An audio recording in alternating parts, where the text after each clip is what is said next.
Alright, welcome back folks to The Witness. Today we're going to be doing some very imprecise, or like seeking some very imprecise locations based on this world map that is barely a map.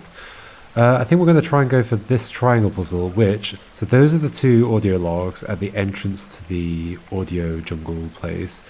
And so I think there's just one in there. Can I roughly guess? So that would be the ones on the beach, right? The audio log on the beach. So it's just like a little way into the jungle. Kind of like maybe a little bit off to the left or something. Let's go take a look. Kind of this direction, yeah. Like, I probably should have kept multiple things in mind, but okay, we'll do that next time. This time we'll just look for this one thing. So I think I was definitely missing two. Oh wait, actually, how many now? Because I did one at the end, didn't I? So I'm missing one more triangle puzzle, and then I think the last one might just be... Does like resolving the gate at the very start count as a thing? That's like an extra puzzle. Ah, there we go. That was easy enough to find. Cool. That's actually also a nice one to test. Like, that would be like very early. I guess you could build up a sequence of tutorials using these, right? Because there was one that was just like a single square with just a 2 in it. And then this one would be next, maybe. Or maybe was there one that was 2 triangles in a 2x1? Possibly. I wonder if anybody's attempted to arrange the triangle puzzles as a tutorial sequence. That could be fun. Okay, well, that was one thing done. Good start. Is there anything in the town that needed doing? I guess that's also on this side of the lake.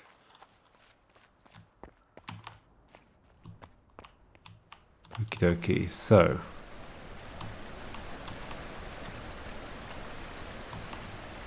So that one was that one there.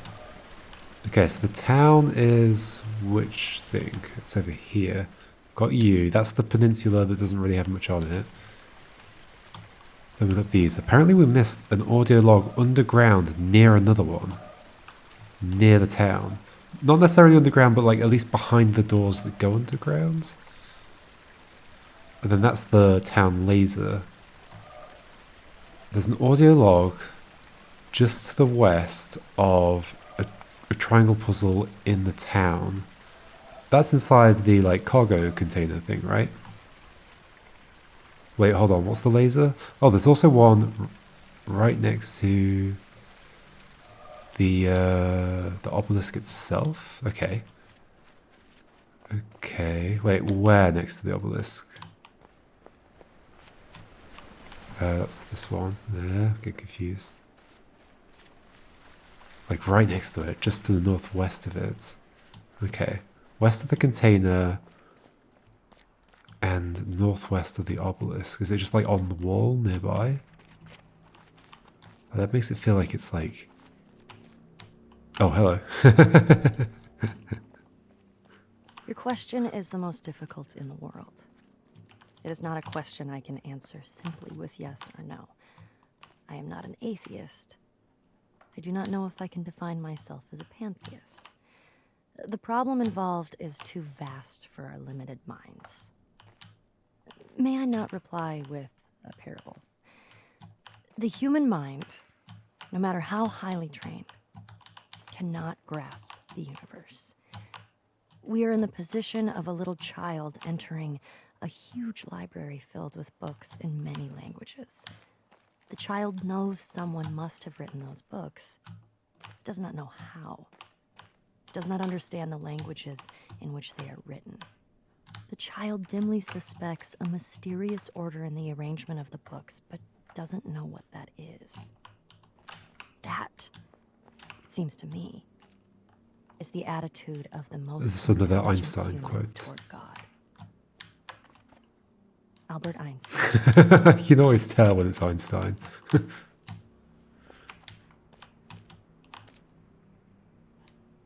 Like it's very commonly... Einstein is very commonly used as a example of. I mean, I'd say kind of incorrectly. Like if you listen to any of these quotes, you can kind of tell it would not be correct to really say he was like truly like just like, you know, a typical believer in religious things. But he's certainly not being like. I mean, he's effectively just saying the unknown exists, and to claim otherwise would be silly, and therefore that, in a sense, is, I found the thing, like you can kind of look for God, I guess, in the unknown in some way. Anyway. The concept of a clock enfolds all succession in time. In the concept, the sixth okay, we've heard this hour one is before. not earlier than the seventh or eighth, although the clock never strikes the hour, save when the concept biddeth. Nicholas of Cusa, 1450. Is that the one where she was reading it instead, and she said she was trying different ideas? I'm thinking was there one like down? Oh, this is just this place. Okay. That's not underground then. I mean, it is, but I don't think it's what the yellow ones are. The yellow ones are like in the cave system. So I guess like there was one just here, right? It says, oh, there are two just here.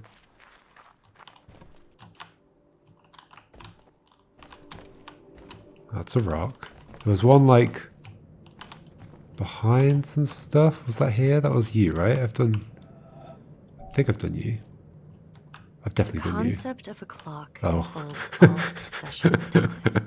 It's the same And one. the concept of the sixth hour is not It's earlier quite than funny. the seventh or eighth, although the clock never strikes the hour, save when the concept biddeth. Nicholas of Cusa, 1450. So nearby here. Yeah. Well, I have some ideas about it, and I just wanted to give it a try. See how it goes? Next thing I know, you'll be taking over all the Cusa pieces. Well, his still got in the game. I don't know. Subconscious drives, right? Like with anything creative. Did you feel this way before your trip to the island, or after? Well, I think, They were both yellow.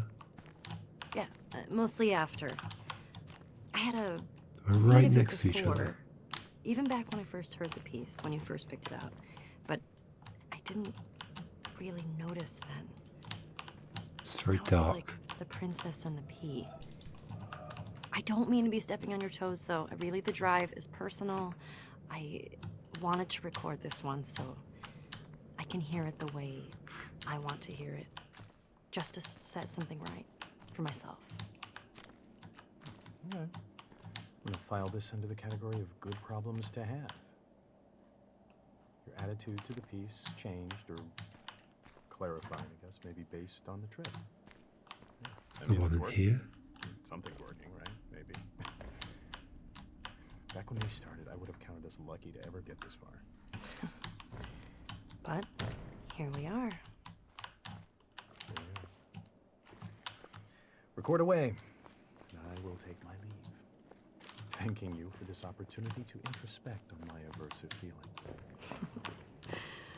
You're welcome. I think we're maybe below right now, so this could be it. I don't think I've done this one because it's like lit up. I think that means I I haven't cannot done it. understand why we idle discussing religion. If we are honest, and scientists have to be, we must admit that religion is a jumble of false assertions with no basis in reality. The very idea of God is a product of the human imagination. It is quite understandable why primitive people, who were so much more exposed to the overpowering forces of nature than we are today, should have personified these forces in fear and trembling. But nowadays, when we understand so many natural processes, we have no need for such solutions. Yay. I can't for the life of me see how the postulate of an almighty God helps us in any way. What I do see is that this assumption leads to such unproductive questions as to why God allows so much misery and injustice, the exploitation of the poor by the rich, and all the other horrors he might have prevented. If religion is still being taught, it is by no means because its ideas still convince us, but simply because some of us want to keep the lower classes quiet. Quiet people are much easier to govern than clamorous and dissatisfied ones. They are also much easier to exploit. Religion is a kind of opium that allows a nation to lull itself into wishful dreams and so forget the injustices that are being perpetrated against the people. Paul Dirac, 1927, as related by Werner Heisenberg. So, you see what I'm saying here? Yep, this one doesn't fit either. How would you characterize the way in which it doesn't fit? Well, it's about arguing. And it's about being greatly disturbed by issues that are relatively small. It's not aiming high, and it's not about ultimate truth, not really. It's mostly about what some stupid people are doing that is wrong compared to what I am doing that is right. But Paul Dirac was definitely a truth seeker, in the domain of physics at least. Yeah, but I don't feel that attitude in this piece at all. If a belief is just formed in opposition to other beliefs, it can't be fundamental. It can't be that deep. But, you know, where he says the thing about natural processes, he starts to outline an actual philosophy. Interesting. There's something that could stand on its own, that isn't just rejection and opposition. But then he drops it. Well, this isn't the atheist manifesto we need. I'll keep looking. Okay. You know, at one point Dirac also wrote this. One could perhaps describe the situation by saying that God is a mathematician of a very high order, and he used very advanced mathematics in constructing the universe. I think he meant God in an Einstein kind of way. He said that? Same guy. Same guy. Later in life, though. And people are strange. Scientists are stranger.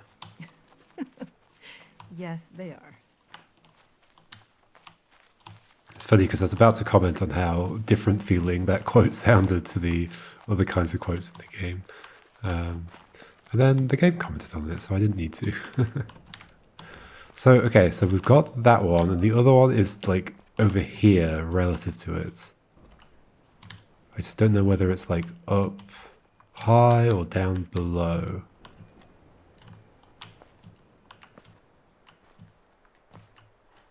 Like I've gone too far this way, it's like this direction. I kind of feel like it's on the rocks, but it'd be sneaky if they put one in one of these. Well, you could never see the top of those things.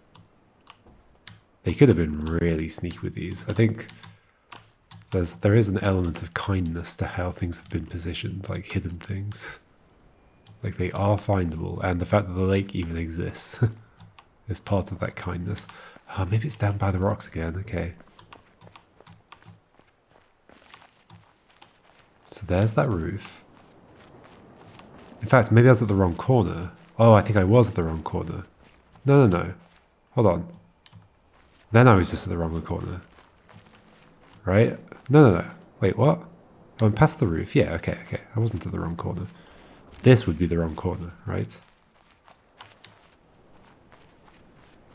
No, no, there's the gate. Okay. Oh my gosh, I'm getting turned around. So it's this corner somewhere around here is an audio log. This is not the corner I was looking at. I think I was looking at the wrong corner last time. I didn't go around far enough.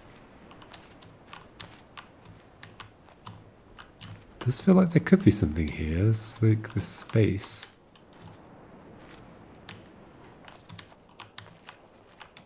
It's a wall. It's these rocks. Am I seeing anything? Anything on these walls? Nope. Also way too far this way.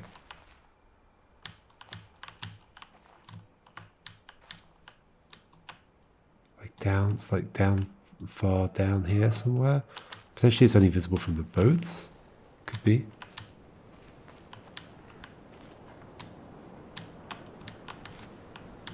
Oh, did I just see something? No, I saw some grass. I saw that grass there.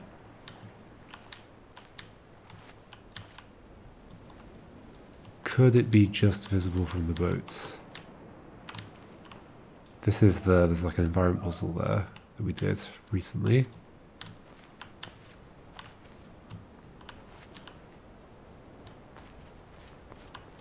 This one's tricky to find, isn't it? There's the gate, so that's the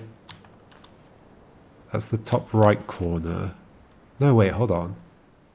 Hold on. No, it is this corner. And I needed to walk around further. Yes, okay, I'm thinking... okay, I realised how I'm getting mixed up. I was thinking that the building is on the south edge of the peninsula, i.e. that edge, but it's on the west side of the thing. Okay, in which case, I need to walk around to that corner. Yes, okay, because you don't go out and then straight forwards, you go out and then left. Okay, that's how I'm getting mixed up. So I need to go all the way along to here. Is it on this wall somewhere? It's going to be somewhere around here. And that would give this a reason to be. Oh wait, no, this is also where I did this from. No, I did it from the other side. Yeah, okay. So what's the reason for this to be? It's going to be a audio log somewhere. Somewhere.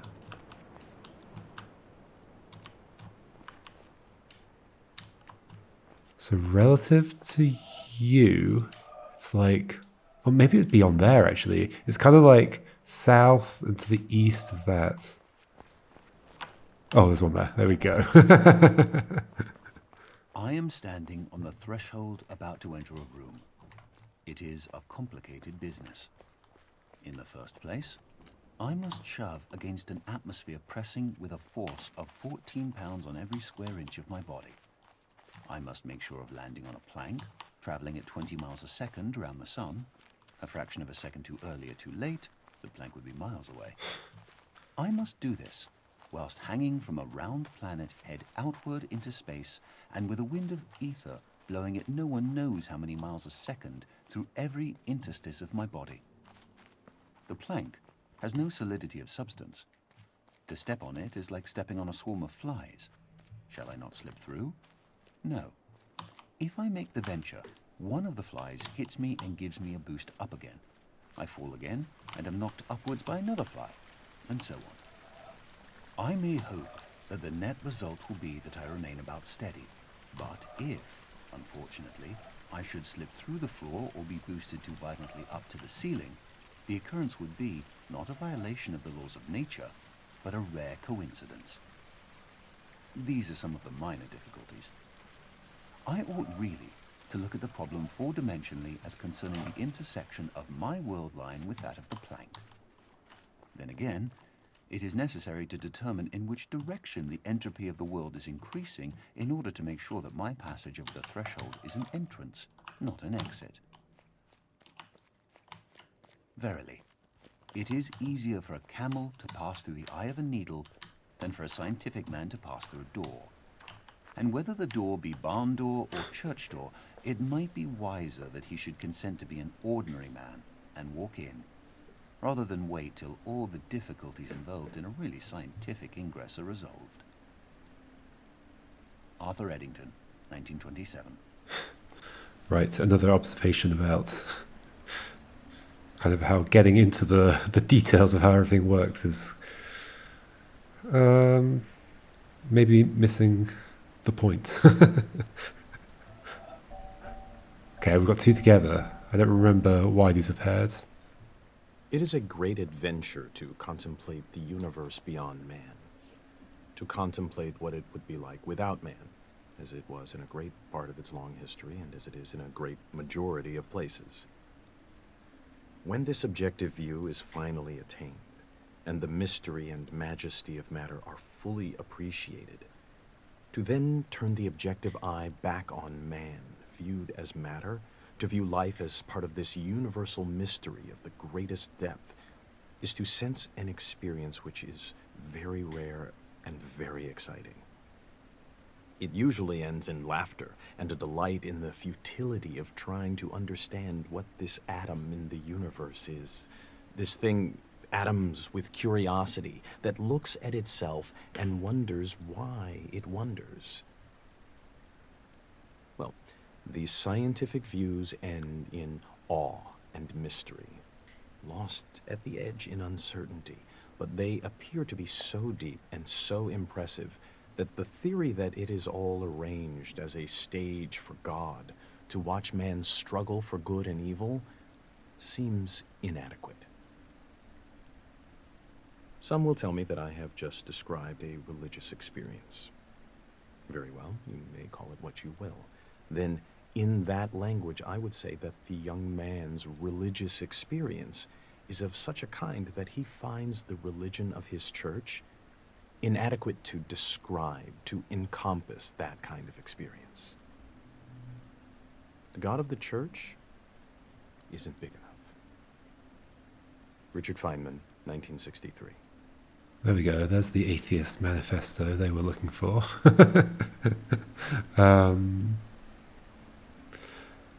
Like at the beginning of that, Feynman was talking about like the kind of weirdness of how we are something that's made up of stuff in the universe that is able to wonder about itself, and how it is able to think about the universe and try and understand it.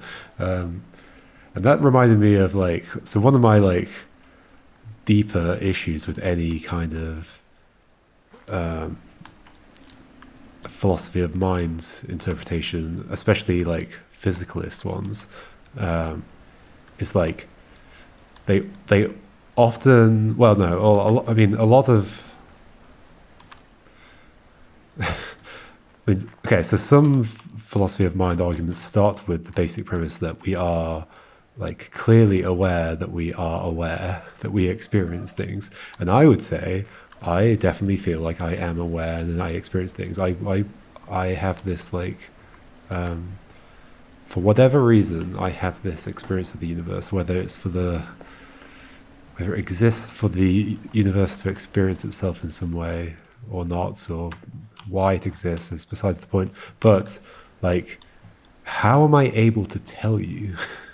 I know, apparently I know, I'm saying the words, I know that there's this experience I'm having. I have this visual image in my head and I hear sounds in a way that is experiential. It's not just the cold, dead universe. But how am I able to tell you that? How are the neurons in my brain able to detect that that's the case and therefore communicate that I am having this experience? Or are they not? And all they're able to detect is that my brain is processing the, it very well could, let's say there's some processing going on. It's visual cortex processing, whatever. It's processing whatever I'm seeing, and there's also thoughts going on inside my brain. Am I just communicating to you that that those processes are going on? And then, therefore, does that communication truly represent that I'm having some kind of experience? There's definitely the argument that those processes are fundamentally the experience. They're the same thing. You can't separate them, which I can get behind, but it doesn't help explain I feel like I can separately tell you that in my head there are processes going on that are processes around vision and thoughts and feelings and all that kind of stuff, and separately tell you that I could tell you that a computer was doing that, but I can't tell you whether a computer is conscious and aware, yet I seem to be able to about myself. There's something I'm experiencing that I'm for some reason able to tell you about. How does that mean that experience is measurable? Are the neurons in my head able to measure the experience? And if I was thinking without that experience, would it be able to tell you? Possibly not. In which case, when I tell you that I'm like conscious and have experience, am I just delusional? Is any argument that begins with like the idea of like, oh well, we know consciousness exists because we experience it, is it immediately false because I can't trust the words that I'm saying to accurate? But still, like, there's the processing that's going on in my head is saying, no, that's correct. You know, you are like experiencing the world. You're seeing things. There's like an image in your head, and you're hearing things and all that kind of stuff. But is it? Oh, it's so weird to think about that. Anyway, it's not totally like what the quote was talking about, but it reminded me of it. What was the quote talking about? Oh, just that the God of the church isn't big enough to be answering these deep questions about the universe. I guess it's the argument that the God of the church is stuck trying to answer the questions of old rather than the questions of new. Anyway. Imagine if all the tumult of the body were to quiet down, along with all our busy thoughts about earth, sea, and air. If the very world should stop, and the mind cease thinking about itself, go beyond itself, and be quite still. If all the fantasies that appear in dreams and imagination should cease, and there be no speech, no sign. Imagine if all things that are perishable grew still. For if we listen, they are saying, we did not make ourselves. He made us who abides forever. Imagine then that they should say this and fall silent, listening to the very voice of him who made them, and not to that of his creation, so that we should hear not his word through the tongues of men, nor the voice of angels, nor the clouds' thunder, nor any symbol, but his very self, which in these things we love, and go beyond ourselves to attain a flash of that eternal wisdom which abides above all things. And imagine if that moment were to go on and on, leaving behind all other sights and sounds but this one vision, which ravishes and absorbs and fixes the beholder in joy, so that the rest of eternal life were like that moment of illumination which leaves us breathless. Would this not be what is bidden in Scripture? Enter thou into the joy of thy Lord. Augustine of Hippo, circa 400. It's worth noting that this game, very specifically, all of the religious quotes are thinking about God as more than like the kind of typical view of God, and are thinking about God as this kind of truth of the universe in this kind of similar way to a lot of the like atheist quotes are or whatever. And it's like the game is effectively saying all these people are seeking the same thing. Where are you? So this is like the desert like bit that sticks out, but I guess that includes, what's this? This is, I'm not exactly sure what shape the island is here. Ugh, that reflection, not so great. Like it's, okay, let's go look at it from above. I mean, it's on the left side, from this direction, it's on the left side of what, that's the desert laser. Yeah, yes, it is. So whatever large landmass or peninsula the desert is, which is this one, there's the laser. But like, where does that landmass end? Like, not here. But it certainly doesn't go all the way out to the ship.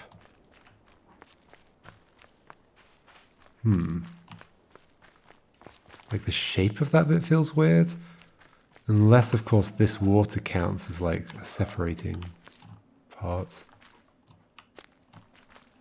Unless there's just a thing around here somewhere.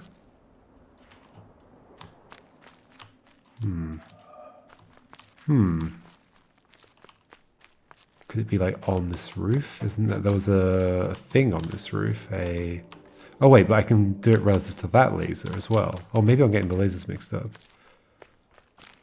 Okay, so desert laser, symmetry laser, this laser. Okay. They form a triangle, worked out from there. I wonder if the positions of these things were kind of placed by eye or whether they calculated things when placing them on the lake. Okay. That is the symmetry one, yes. That is the desert one. And that is the quarry one. And that is what? That's the... well, that's the towns. That's the keep. Quarry. So that's the desert. Yes. In which case, if that's the quarry laser, that's an audio tape. Was that in? I think that was in the quarry building.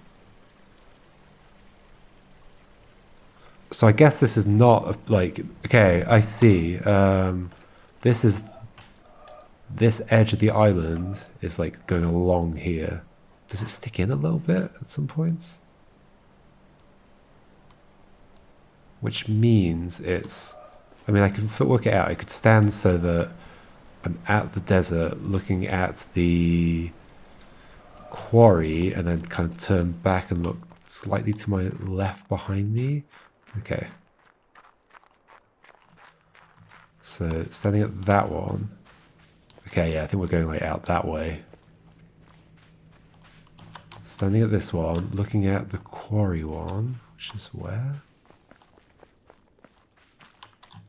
There.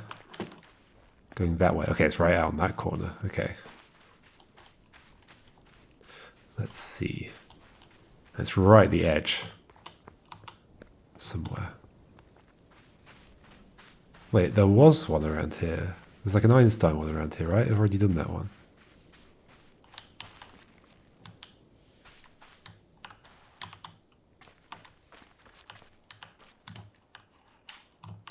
Like I do remember there being one here, but I'm not sure if I'm remembering it from this playthrough or not. I guess not.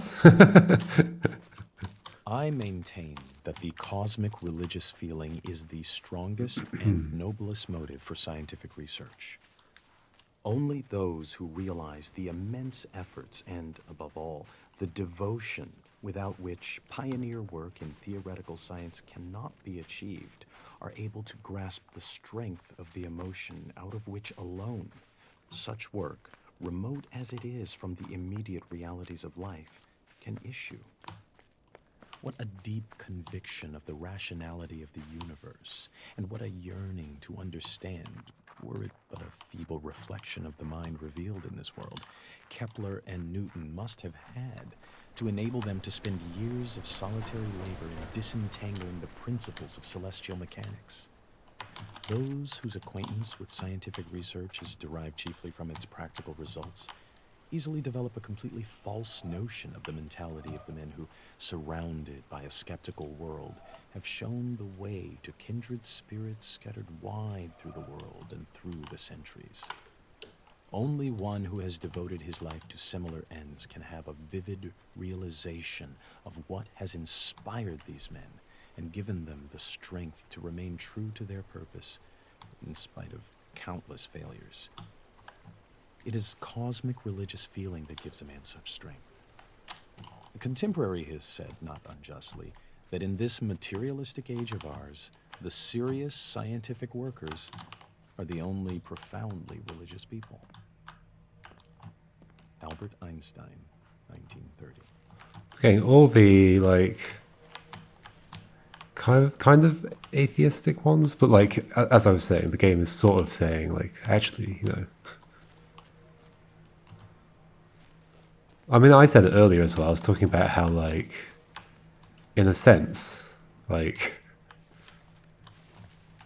you know, spirituality, philosophy, science, they're all kind of like different ways of, or like different stages. Stages is kind of the wrong way to put it because it implies that like one is better than the other, but like depending on the circumstances, people might go to one over another. It's kind of hard to talk. Oh, I didn't notice that leaves actually fell here. Interesting. So there's one around here, I believe, somewhere. Like right next to this thing. Let me just double check that. So, what have we got? We've got desert quarry. That must be the this laser. And so it's just to this side of that.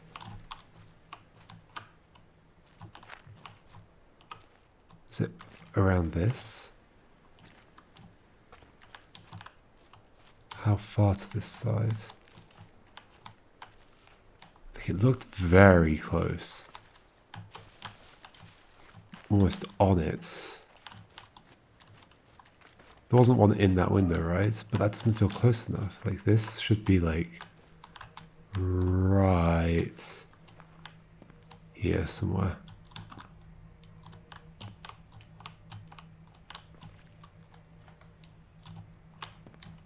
Right here somewhere. It was a little bit this way. I kind of keep thinking that cable's one, but no, it's just a cable. Which way does the water go? Like this. It's just here somewhere.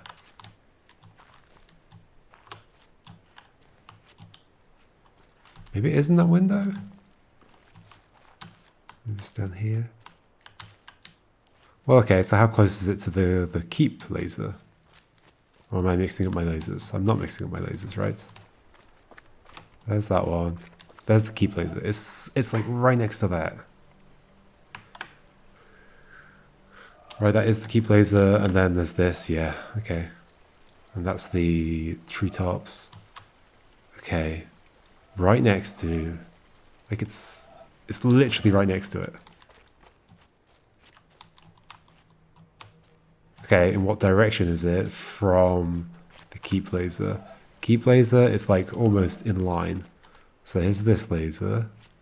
There's the keep laser. Up there. Oh, okay. So it's like slightly to the left.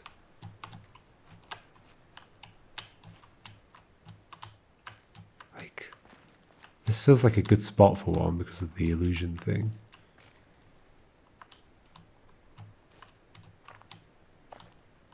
Could there just be one on the grass somewhere? Here?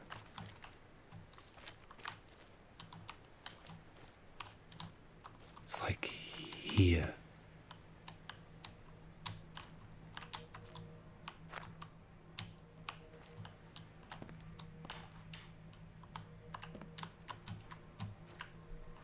Where's the thing?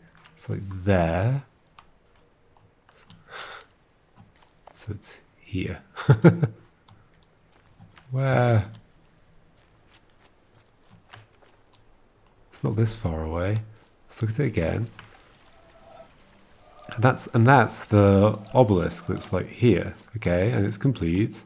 So it's almost like directly on the opposite side of the laser from this obelisk, okay? It's exactly where I've been looking, but it's like right next to it.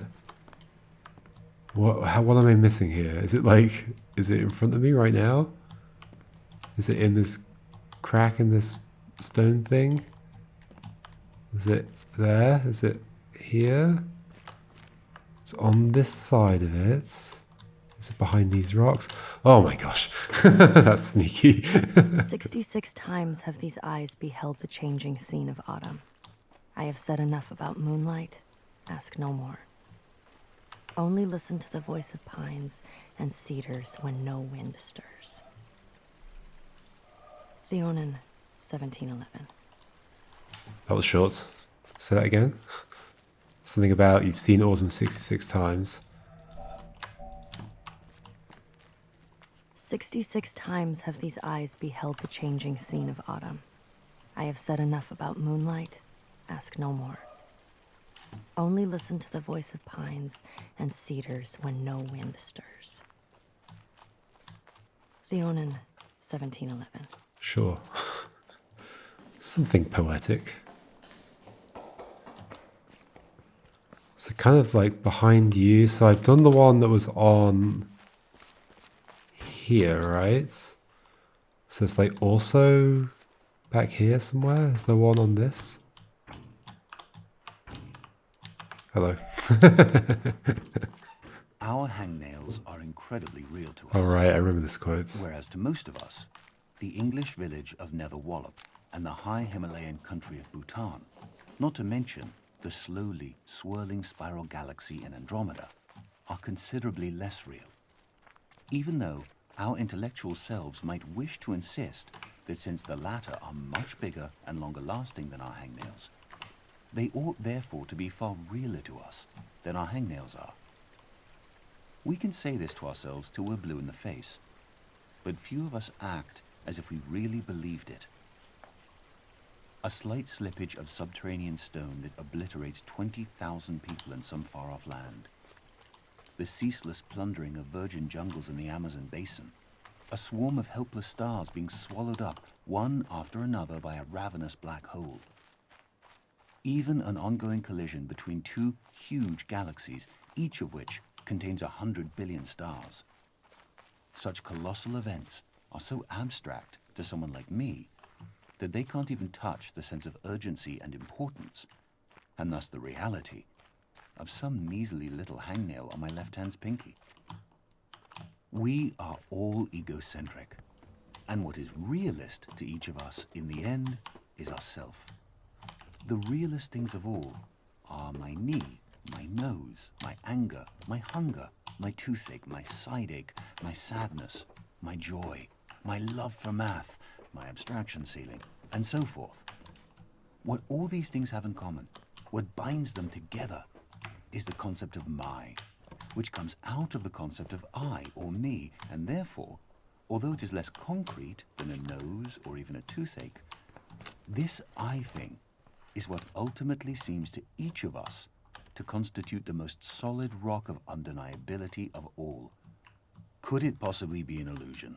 Or if not a total illusion, could it possibly be less real and less solid than we think it is? Could an eye be more like an elusive, receding, shimmering rainbow than like a tangible, heftable, transportable pot of gold? Douglas Hofstadter, 2007.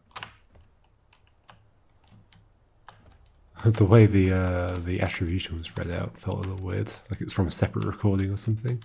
I remember being here before and not being sure, like thinking there's supposed to be a audio log. I feel like there's meant to be one like on a windowsill like that somewhere. Maybe not at this one, but then why can I stand here? Why can I stand here? Does this let me see anything of importance? This one's going to be hard to find, I think. I'm going to have trouble. Like, is it? Maybe it's over in there. Is I an illusion? The self? Perhaps so.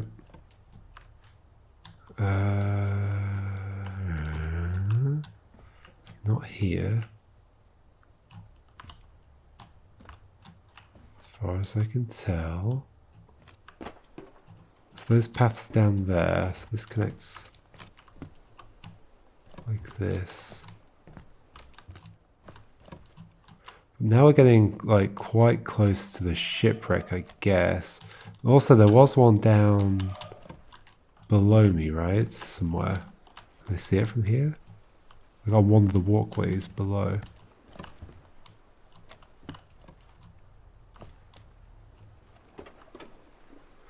What's a good, like, point of reference? I guess the, like, the triangle puzzle was in there somewhere. Could use that.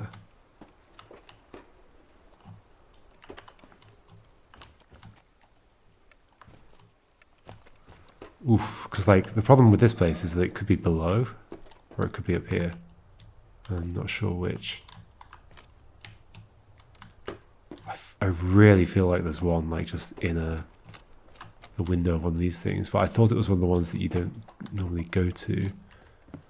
Or, like, there's no, like, specific reason to go to it except to find the audio log. No, like, no puzzle reason to go to it. Like, what if I go... Because I can go the other way.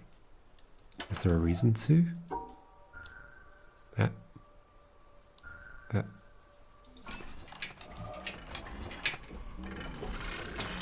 Walk out into nothing.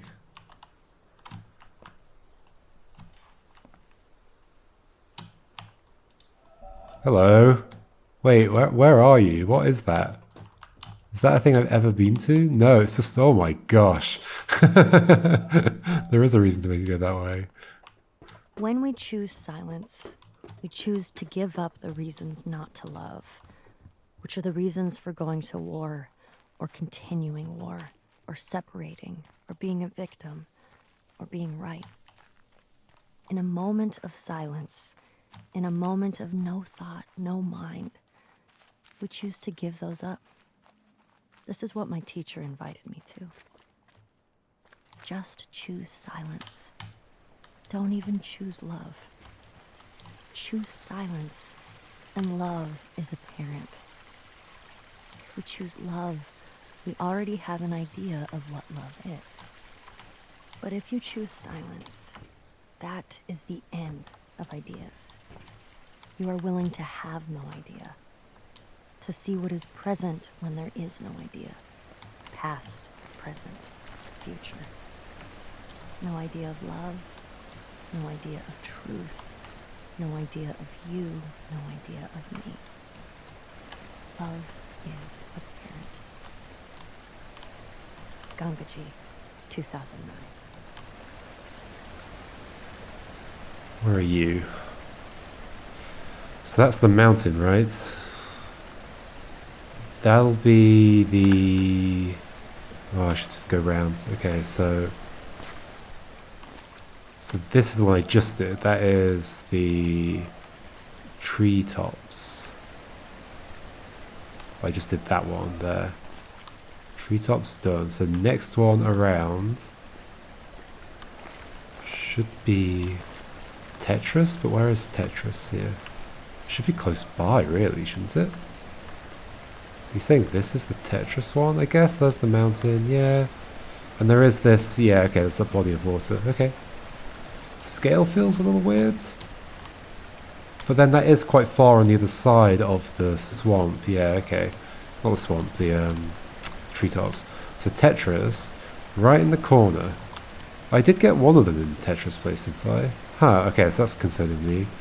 Because there definitely was one along the edge for Tetris. For the swamp, right?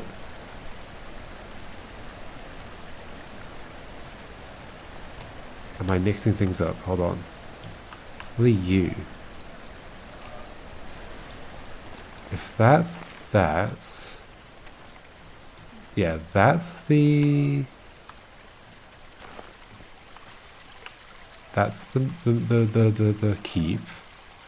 That's the treetops. Then we've got, like... I guess the water isn't here, so... Then we've got this bit that sticks out. What's that? There isn't a bit that sticks out like that.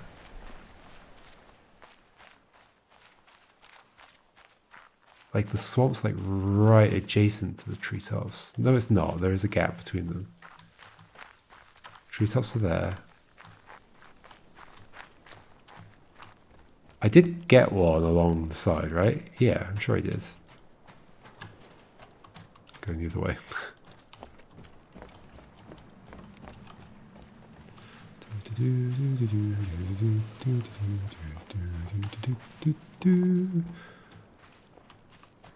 I should take into account like relative position of this one.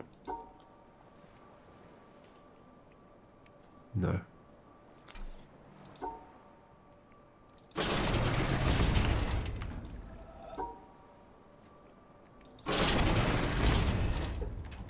Okay. Okie dokie. Like there was definitely one along this path along the side here, right?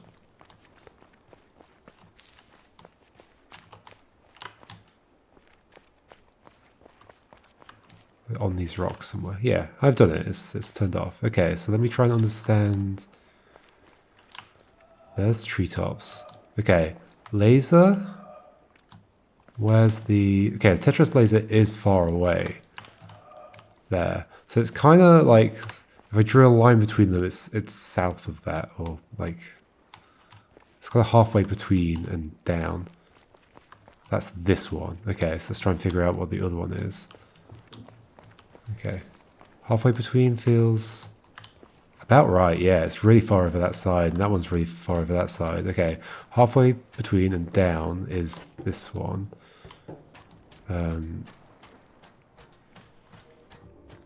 So then, where was the other one that I was actually looking for? Because I've got that one already. Can I snipe this from here? No, because that would break the puzzle.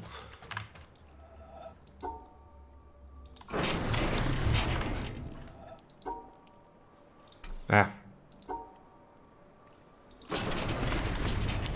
Oh. Forgot about this step. Okay.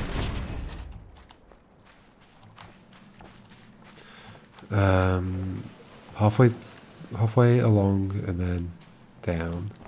I was thinking of that one as being much closer to the Tetris laser than it is. Which should help me find the one I am looking for. Let's see. Let's see. I'm getting pretty close to getting everything done, I think. So, that's that one. Okay, halfway between and then down. Yeah. So the one I am looking for is much closer to it. What's this then? This is just the swamp itself? I guess so. I guess it is like water, so it would be rock here. Because it's inverted.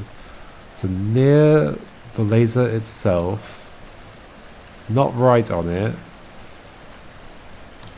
and kind of, if I look at the mountain top, which I think is represented by you, and look kind of back into the left, and it's about half, or about a third the distance.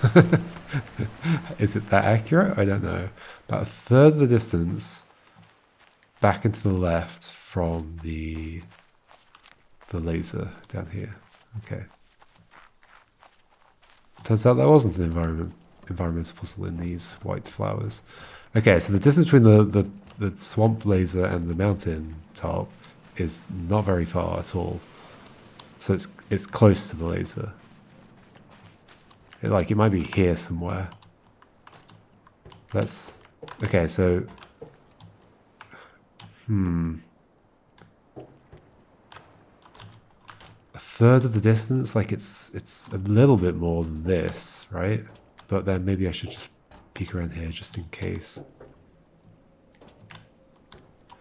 I do like how you can very much go, what's the purpose of this? Like if there was like a platform that I've never stepped out on, or like the direction of that, like the treetop platforms, I just moved it in. It's like, well, what's the purpose of doing this? It turns out there is a purpose, because that's where they've hidden something. So maybe it makes sense to like go to that corner of this. That's like another example of what am I doing? That's how this already is, yes. So I've never had a reason to go to that corner, so why don't we go there?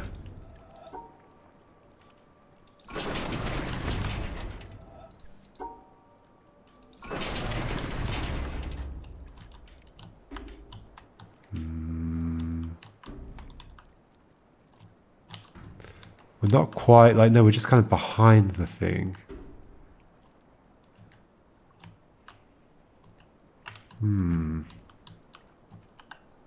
Not one on here somewhere. No. Oh, here's the flower for this area. It's dyed red. I need to go that way a little bit. It's like over there somewhere. I guess there are those platforms over there that I don't know if I really did anything on. Oh, wait for you. Like around here actually is not terrible. Maybe on this bit or somewhere. Maybe around you. Come faster. I swear I'm quite a patient person. But I know where I'm going. Well, I don't really, do I?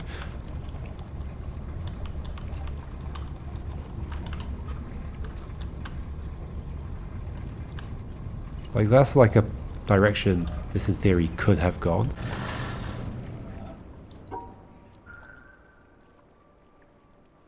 I guess I'm rotating 180 degrees, so it doesn't matter which way I go. There's the laser, a third of the distance. Like, yeah, around here feels like it would be good. There's nothing there, right? I see a red dot, but I don't think it's a thing. Back and to the left. Over here somewhere? This feels too far over to the west, yeah. This does feel too far over to the west. For sure. Unless it's like underground. Hello. A poet once said, "The whole universe is in a glass of wine." We will probably never know in what sense he meant that, for poets do not write to be understood. But it is true that if we look at a glass of wine closely enough, we see the entire universe. There are the things of physics, the twisting liquid which evaporates depending on the wind and weather, the reflections in the glass, and our imagination adds the atoms. The glass is a distillation of the Earth's rocks, and in its composition we see the secrets of the universe's age and the evolution of stars. What strange array of chemicals are in the wine? How did they come to be? There are the ferments, the enzymes, the substrates, and the products. There in wine is found the great generalization. All life is fermentation. Nobody can discover the chemistry of wine without discovering, as did Louis Pasteur, the cause of much disease. How vivid is the claret, pressing its existence into the consciousness that watches it. If our small minds, for some convenience, divide this glass of wine, this universe, into parts, physics, biology, geology, astronomy, psychology, and so on, remember that nature does not know it. So let us put it all back together, not forgetting ultimately what it is for. Let it give us one more final pleasure. Drink it and forget it all. Richard Feynman, 1963.